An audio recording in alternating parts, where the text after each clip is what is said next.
perawat yang pertama kalinya merasakan praktek kerja lapangan di salah satu rumah sakit Yogyakarta merasakan pengalaman PKL. Saat itu, perawat tersebut tahu kalau rumah sakit itu terkenal angker. Putri, seorang perawat yang juga berkuliah di kota yang sama.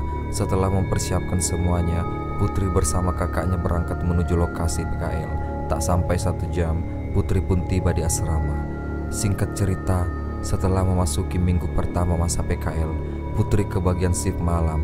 Saat itu, ia ditemani 3 orang laki-laki dan 3 orang perempuan.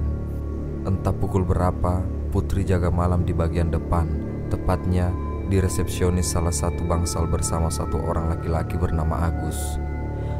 Sementara teman-teman lain sedang mengitari bangsal-bangsal lain untuk memastikan keadaan satu persatu pasien yang berada di sana.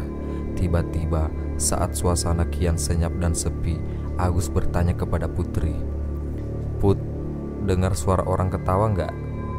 Kayaknya suaranya di ruangan sebelah." Tak ingin panik, Putri berbohong kepada Agus. Ia mengatakan kalau ia tidak dengar apapun. Padahal sebenarnya Putri mendengar hal yang sama, tapi berusaha untuk acuh. Tak lama setelah itu, seseorang memanggil Agus. Ia adalah Roni, salah satu dari 3 orang laki-laki yang berjaga malam itu. Setelah Roni memanggil Agus, otomatis saat itu Putri tinggal sendiri. Pak Satpam yang biasa berjaga di dalam pun tak ada. Selang beberapa waktu, suara langkah kaki beradap ramai. Putri berpikir beberapa orang akan datang menemaninya. Namun setelah ditengok ke sumber suara, Putri tak melihat satupun di sana. Agak bingung, merinding, keringat dingin, semua perasaan campur aduk. Kaki pun jadi sulit bergerak. Saat-saat seperti itu, Putri harus berganti pembalut. Terpaksa, Putri berjalan agak cepat ke toilet terdekat dan langsung mengganti pembalut. Setelah selesai mengganti pembalut, Putri membuang pembalut yang sudah dibungkus sedemikian rupa ke dalam bak sampah. Lalu, saat sedang mencuci tangan di wastafel, Putri bercermin. Tiba-tiba terdengar suara bak sampah yang terjatuh dan terlihat pembalut yang sudah dibungkus itu terbuka. Di sana, Putri melihat dengan jelas sosok perempuan berpakaian putih berambut panjang dan wajah yang pucat. Perempuan itu menyeret badannya dan menjilati pembalut yang sudah Putri buang. Padahal Putri sangat yakin ia telah membersihkannya. Setelah selesai menjilat pembalut, perempuan itu menatap Putri. Putri terdiam tak bisa lari maupun bergerak. Sadar-sadar, Putri terbangun di kerumunan teman-temannya di ruangan yang berbeda. Masuk di minggu kedua, saat itu Putri bersama Sasa. Seperti biasa, piket malam mengitari bangsal-bangsal dan memonitor pasien-pasien. Karena rumah sakit yang cukup luas, keduanya pun agak lelah. Saat di koridor, setelah keluar dari ruangan pasien, tiba-tiba Putri mencium bau melati. Lantas Putri bertanya kepada Sasa. Ternyata Sasa juga mencium bau yang sama. Keduanya saling menatap dan membuat prasangka dalam pikirannya masing-masing. Keduanya pun berjalan agak cepat menelusuri koridor hingga menemui tepi. Perjalanan mereka terasa sangat panjang. Tiba di persimpangan jalan, Putri dan Sasa terpaksa mengambil jalan secara acak. Dalam pikiran mereka hanya ingin cepat sampai di akhir koridor tanpa menemui hal-hal yang aneh. Mereka berjalan di koridor di tengah taman yang gelap. Keduanya jalan bergandengan, saling menguatkan diri agar tidak terlalu merasa takut. Tiba di persimpangan lagi, Putri dan Sasa melihat seorang perempuan memakai baju pasien sedang berdiri di lorong sebelah kanan. Lantas Putri dan Sasa menghampiri perempuan tersebut, dan Sasa, Putri, sudah mendekat tepat di belakang perempuan dengan rambut panjang ikal. Putri bertanya, "Permisi mbak, kok malam-malam di luar? Kenapa?" Pasien tersebut tak menjawab sepatah kata pun. Menengok pun tidak. Mengetahui respon itu, Putri mengeraskan suaranya karena barangkali perempuan itu mungkin kurang mendengar ucapan yang Putri sampaikan. Agak gugup, Putri melihat perempuan itu menggerakkan kepalanya perlahan. Tak ada yang aneh, Putri sedikit lega, tapi juga heran karena wajah perempuan itu terkesan pucat. Melihat respon itu, Putri bertanya letak kamarnya yang kemudian akan mereka antar. Perempuan itu pun menunjukkan arah tempat yang ia maksud. Tak punya maksud buruk, tempat yang perempuan tunjuk itu adalah kamar mayat. Putri tak meyakini kalau perempuan itu adalah makhluk tak kasat mata, karena penampakannya masih terkesan wajar seperti manusia pada umumnya. Putri dan Sasa berjalan tepat di belakang perempuan tersebut, perlahan melewat kamar-kamar. Belum juga berhenti sampai akhirnya mereka berada di ujung ruangan yang tak lain adalah kamar mayat. Saat itu Sasa nangis gak keruan. Terlihat sepeda rumah sakit berjalan mendekat. Ada Agus dan Roni di sana sedang mengitari ruangan-ruangan. Dikira akan menghampiri, Agus malah pergi saja. Tanpa menyapa keduanya, pergi menjauh dengan air muka yang tegang. Karena fokus dengan perilaku Agus dan Roni saat itu, tak sengaja Putri dan Sasa menabrak perempuan yang berada di depannya. Spontan keduanya meminta maaf. Tapi Putri maupun Sasa mencium bau busuk yang sangat menyengat. Refleks keduanya menutup hidung dan mencari sumber bau. Tak disangka sumber bau itu ada pada perempuan yang berada di depan mereka. Keduanya saling pandang.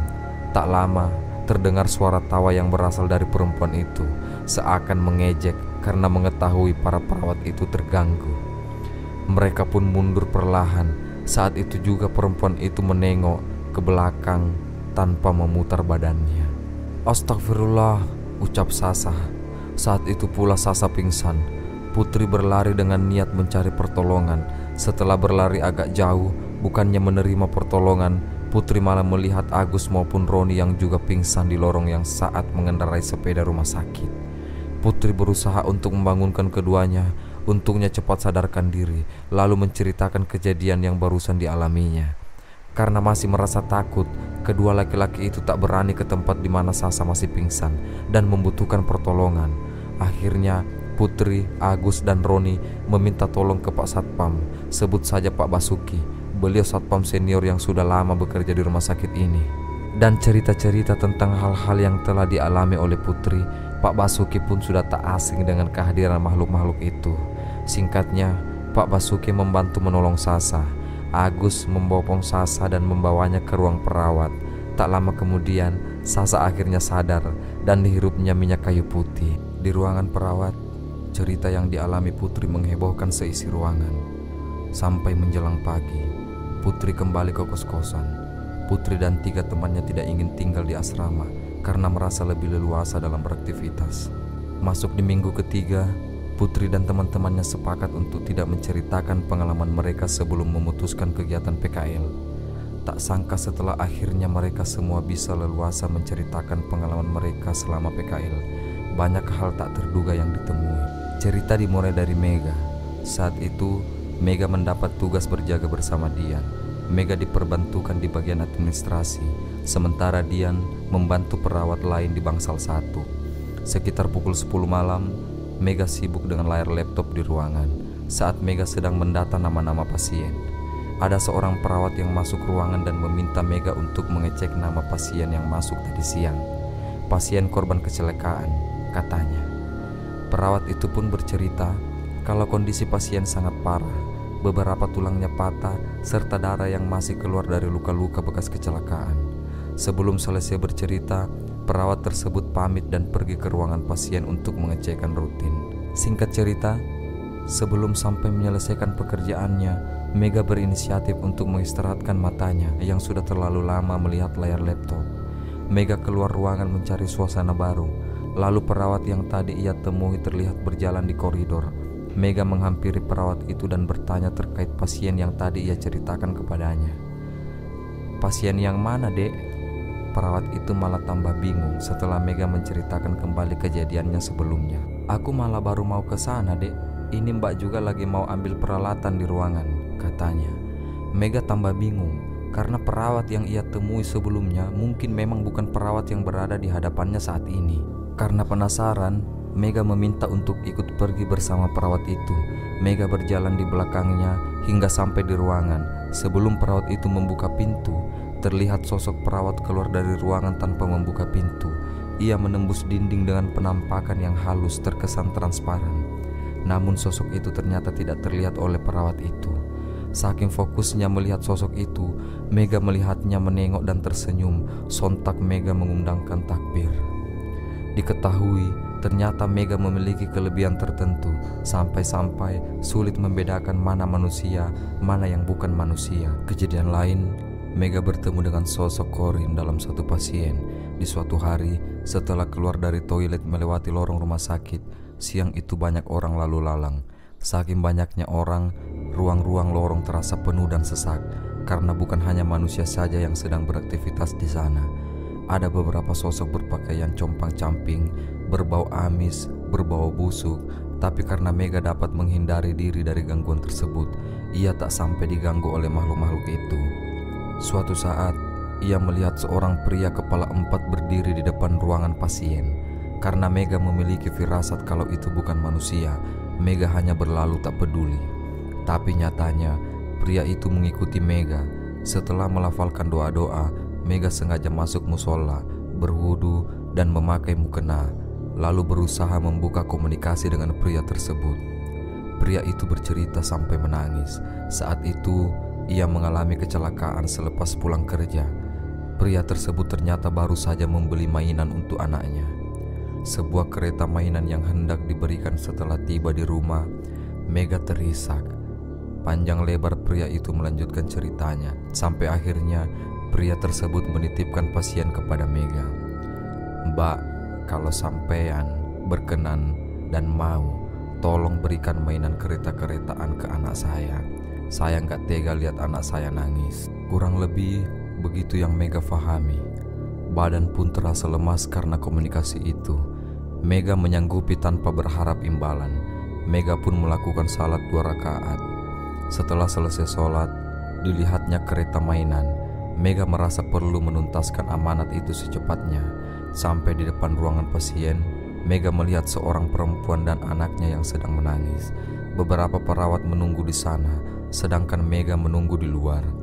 Tak lama, pasien berpindah ruangan. Perempuan dan anak itu pun keluar ruangan. Mega menghampiri keduanya. "Maaf Bu, bisa bicara sebentar?" ucap Mega ketika perempuan itu baru saja keluar dari ruangan. Perempuan itu pun menyimak semua cerita yang Mega sampaikan. Mereka duduk di kursi panjang dekat loket pembayaran. Orang-orang lalu lalang beraktivitas seperti biasa. Akhirnya Mega memberikan mainan itu kepada perempuan itu. Betapa sedihnya perempuan itu. Perempuan itu pun menanyakan keberadaan sosok suaminya itu. Mega menyampaikan kalau pria itu sedang berdiri di ujung batas antara koridor dan ruangan tempat mereka bernaung. "Bu, maafin Bapak kalau selama Bapak hidup bersama selalu merepotkan dan menyusahkan. Bapak titip Dito. Jaga Dito baik-baik dan ikhlaskan Bapak." Pesan terakhir pria itu.